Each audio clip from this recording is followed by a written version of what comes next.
Boa Vista FM. A diferença está no ar. Apresenta Jornal da Tarde. As notícias e os fatos do jeito que acontecem. Jornal da Tarde. Redação e reportagens, Caroline Santos. Direção de jornalismo e apresentação, Francis de Oliveira. Direção-geral, Humberto Neiva. 2 anos atrás, Paracatu enfrentou a pior crise hídrica dos últimos 100 anos. Os moradores passaram por uma situação de escassez hídrica por meses, usando então meios alternativos para abastecerem suas residências com água potável. Os bairros nas partes mais altas da cidade ficaram sem água por vários dias. Neste ano 2019, as altas temperaturas e o longo período de estiagem voltam a preocupar os moradores sobre uma possível falta d'água em Paracatu. Em busca de uma resposta para os cidadãos, eu conversei com o gerente do Distrito Regional de Paracatu, Erlen Wesley Ferreira Cardoso. Ele é engenheiro civil, pós-graduado em saneamento e trabalha na Copasa há 19 anos. Com exclusividade ao Jornal da Tarde, Erlen respondeu várias perguntas que você, morador de Paracatu, está fazendo nesses dias. Erlen, vou começar então pela pergunta que todo paracatuense está fazendo. Há possibilidade de falta de água em Paracatu no período mais crítico da seca deste ano 2019? Não, nós não temos essa situação de falta d'água em Paracatu. Nós podemos ficar tranquilos quanto à questão do abastecimento. Por quê? Historicamente, em 2017, nós tivemos a crise, que foi não só de Paracatu, foi na região Brasil inteiro que nós tivemos essa crise. Em 2018, nós tivemos uma situação muito melhor do que 2017, óbvio, e nós não tivemos um problema de abastecimento em 2018. Hoje, em 2019, nós estamos com volume, nós estamos com quantidade no Ribeirão Santa Isabel muito melhor do que 2018.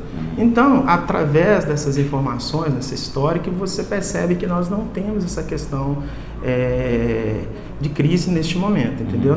Então, a gente pode ficar tranquilo que nós temos a água, o Ribeirão, ele está produzindo água suficiente para abastecer a cidade de Paracatu. Bom, a gente sabe que Paracatu utiliza a água tanto do Ribeirão Santa Isabel quanto dos poços artesianos. A gente já tinha isso antes da crise. No momento da crise foram perfurados novos poços, alguns estão sendo utilizados quando necessário, mas eu queria saber de você hoje, do Ribeirão Santa Isabel, quanto proporcionalmente utiliza de água para abastecimento da cidade de Paracatu e em volume de metros cúbicos, o que isso significa? Ele produz, nós utilizamos dele aproximadamente uns 60%. Que nós utilizamos do Santa Isabel. Santa Isabel, ele está produzindo hoje, o Ribeirão, ele produz cerca de 29 mil metros cúbicos por dia. Ele está nessa faixa de produção. Nós necessitamos retirar 12 mil e pouco metros cúbicos por dia. Então, nós temos uma margem aí de segurança, em questão de abastecimento. Então, o Ribeirão Santa Isabel, ele está produzindo uma quantidade suficiente para a gente conseguir abastecer, que é a necessidade da cidade de Paracatu. Nós temos, sim, os poços, além do Santa Isabel, nós temos aí mais uma bateria de poços, que é uma estação de tratamento de água, que é o Santana, que também ele faz esse reforço, que faz a complementação do abastecimento para garantir o abastecimento da cidade de Paracatu. Esse poço do Santana sozinho, ele é suficiente juntamente com o Santa Isabel para a demanda de Paracatu? Sim, ele é o suficiente lá, porque nós, além, como você mesmo informou, nós perfuramos mais poços, nós equipamos mais poços, então nós temos mais poços em funcionamento e temos poços reservas em caso de alguma situação de emergência, de um paralisar ou a gente pode utilizar o outro. Então nós temos aí uma série de produção para garantir esse abastecimento, onde a gente pode ficar tranquilo quanto a essa parte de abastecimento. Nós temos produção suficiente para atender a demanda de Paracatu. A demanda diária de Paracatu, ela é em que proporção? Em que valor de metros cúbicos? Ela é em torno de 16 mil metros cúbicos por dia. Entendi. Então, pode-se dizer que com o volume que o Ribeirão Santa Isabel oferece, mais o volume que os poços artesianos oferecem, dá para abastecer 2, 3 cidades de Paracatu no dia de hoje? Não vou dizer 2, 3 cidades, mas ela é uma quantidade suficiente para abastecer Paracatu. Tá. Entendeu? Nós temos até outorga, né, para retirar no Santa Isabel, respeitamos essa outorga, que é esses 12 mil metros cúbicos por dia. Somando com o Santana, nós temos volume suficiente para abastecer Paracatu, dentro dessas condições. Erley, uma segunda questão. Em um caso, supondo que no ano que vem a gente passe por uma crise como a de 2017, do volume bem baixo do Ribeirão Santa Isabel e dos poços artesianos, como que está hoje o sistema de distribuição de água em Paracatu, que foi o pior problema do ano 2017, porque os bairros baixos tinham água e os bairros na parte alta da cidade não tinham água. Esse sistema de distribuição hoje ele está totalmente pronto ou já está uma proporção suficientemente para não haver a falta completa de água como aconteceu em 2017? Ótimo, Francis. O que nós temos? O que a Copasa tem feito? É muito bom para a gente esclarecer, entendeu? A gente ficar consciente quanto a isso e seguro dessa situação. Nós temos obras acontecendo na cidade, né? Nós temos aí a obra de setorização. O que é essa obra de setorização? Ela já está com mais de 80% de concluída. Essa obra está com previsão agora de concluir nos próximos meses, agora já de conclusão dessa obra, onde nós já instalamos vários reservatórios para a gente garantir esse abastecimento. Nós distribuímos melhor as redes para a parte mais alta, que geralmente é onde são afetados. Nós fizemos setorização para que a gente consiga uniformizar esse abastecimento, tanto a parte de baixo quanto a parte de cima, conseguir ser abastecida de uma mesma forma, não penalizando às vezes quem está na parte mais alta, que tem uma certa dificuldade às vezes, né, por questão de pressão. Então, com essa setorização, você faz a uniformidade desse abastecimento, além de ampliar as redes, melhorar substituições de redes, instalação de mais reservação para garantir. Então, nessa parte nós estamos tranquilos porque a obra já está em fase de conclusão. Isso. Então, já estamos mais de 80% já concluído dessa obra. Então, nossa parte mesmo é dessa conclusão. Aí nós temos também o reservatório de acumulação. Eu expliquei essa questão do reservatório de acumulação. A obra já foi licitada, entendeu? Agora está na fase, nós já conseguimos o licenciamento para execução. Nós estamos na fase agora, é a fase de conclusão do projeto executivo. Então, concluindo esse projeto executivo para que se emitir essa ordem de serviço e começar a execução da obra. É uma obra prevista aí para 4 meses. Então, a gente acredita assim, então, de todas essas ações, né, que a Copasa tem feito de obras, de ampliação, de melhorias, vai garantir essa questão do abastecimento, nós podemos ficar tranquilos quanto a isso. Além disso, a Copasa também, nós implantamos a questão de telecomandos, entendeu? Melhoramos a questão do monitoramento dos nossos reservatórios. Então, hoje nós conseguimos monitorar os reservatórios direto de uma sala, de um comando, onde a gente sabe o nível dos reservatórios, se está vazando, se está baixo, se está alto, os conjuntos de equipamento, a gente consegue fazer esse monitoramento à distância. Então, foi implantado já esse sistema de telecomando também na Copasa. Por que o reservatório está demorando tanto para sair do papel? Nós temos essa questão de trâmites legais de um processo de licitação, né? Você inicia o processo de licitação, aí pode outras empresas recorrer dentro de um processo. Nós temos a parte diária, né? A parte de negociação diária, que às vezes trava também, então isso acaba demorando. Aí tem depois a parte de licenciamento, né, que não é rápido, esse licenciamento é demorado porque você tem supressão de vegetação, então os órgãos ambientais eles precisam emitir, precisam analisar, né, através de relatórios, através do projeto básico, para emitir essa licença. Então é uma parte demorada, entendeu? Mas é parte que faz parte do processo, entendeu? E depois disso você tem a parte do projeto executivo, que é a parte dos ajustes para você executar exatamente como vai ser executado, para você ter menos interferência possível, menos problema possível durante a sua obra ali. Você falou que é uma obra que está previsto durar 4 meses. Há a possibilidade de iniciar ainda esse ano essa obra? Nós acreditamos que sim. Nós, igual eu expliquei, está na fase de conclusão, né, do projeto, dos seus ajustes, então depende disso para emitir essa parte da ordem de serviço. Então, assim, a expectativa nossa é que sim. Então, possivelmente, essa obra ficará pronta mesmo em 2020 e a acumulação de água total, vamos dizer assim, possivelmente só em 2021. Não? A gente acredita que em 2020 a gente já tem essa acumulação.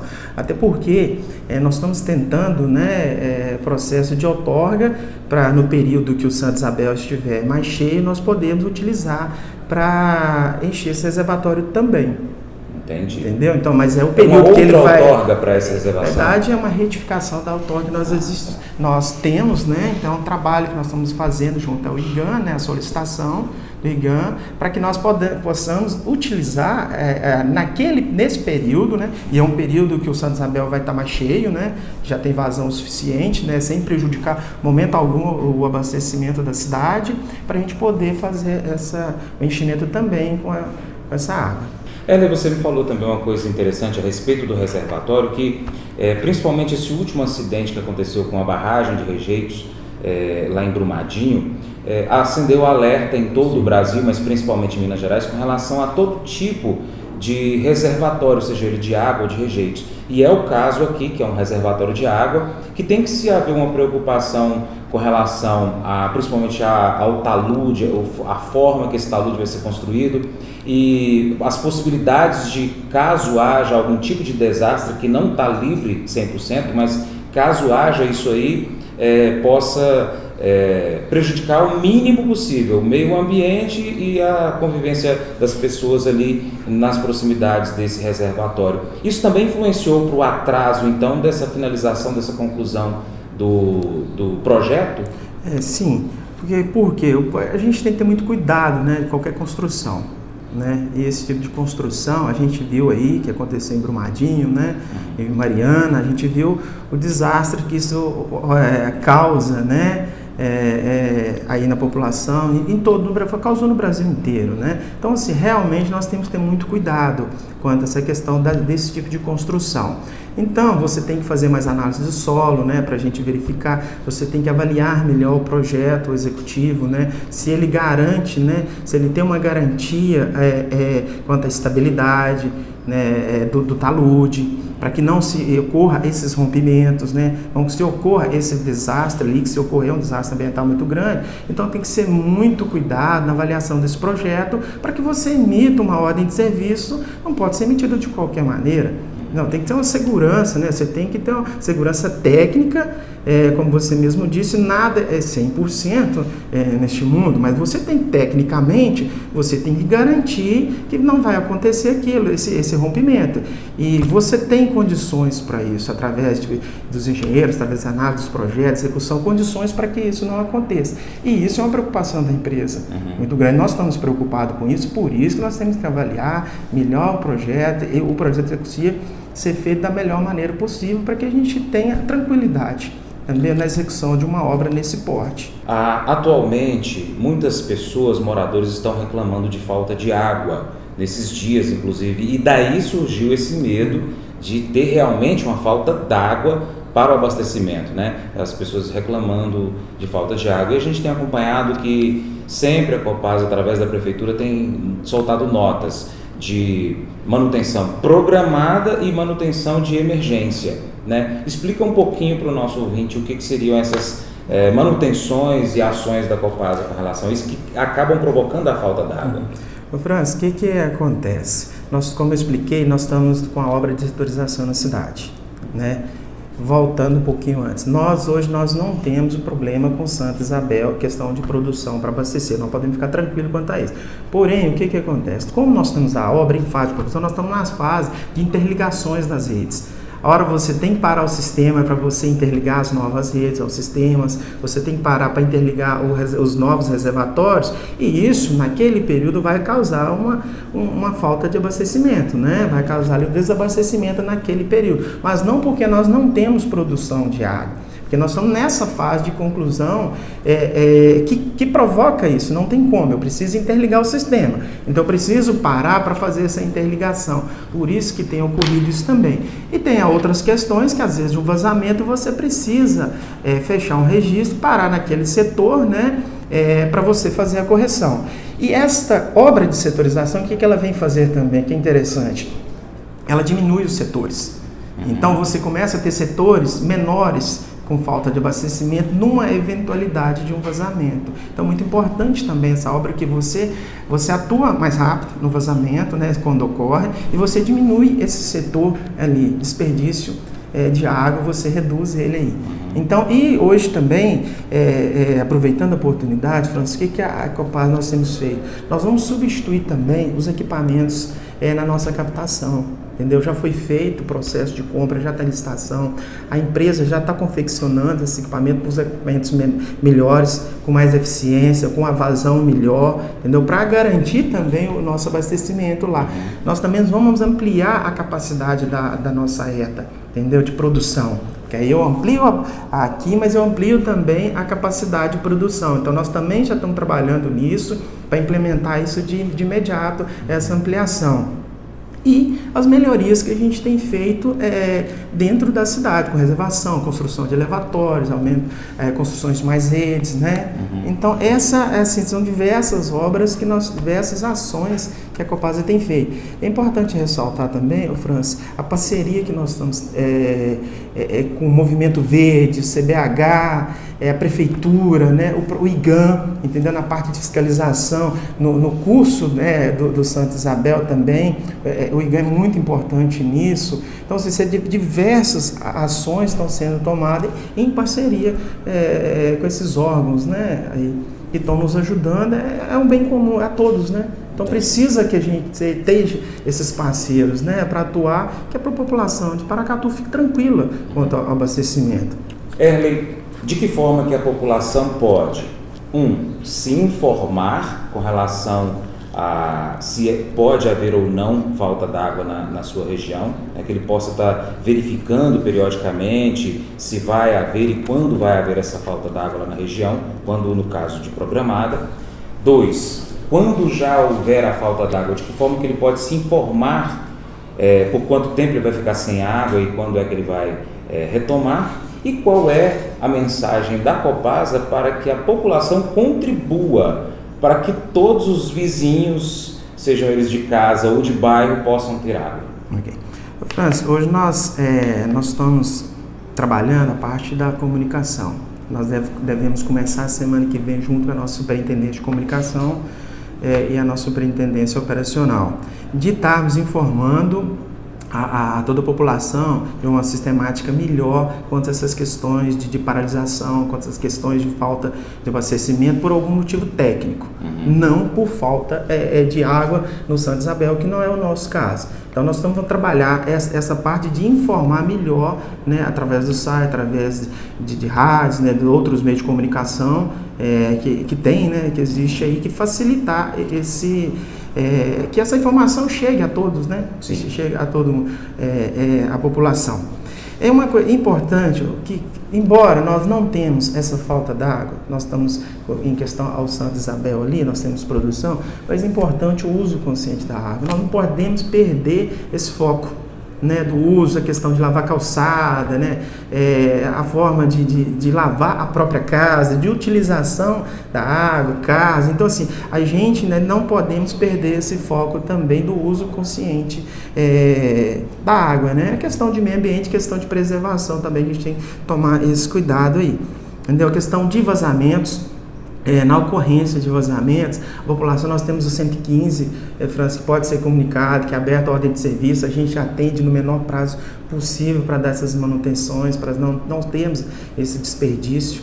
Então nós temos esses meios de comunicação e tem o próprio escritório local e aqui a sede do distrito também, que nós podemos estar informando sempre, qualquer um que quiser informação, a Copasa está disposto a prestar as informações necessárias, né, quanto ao abastecimento, quanto ao sistema como um todo.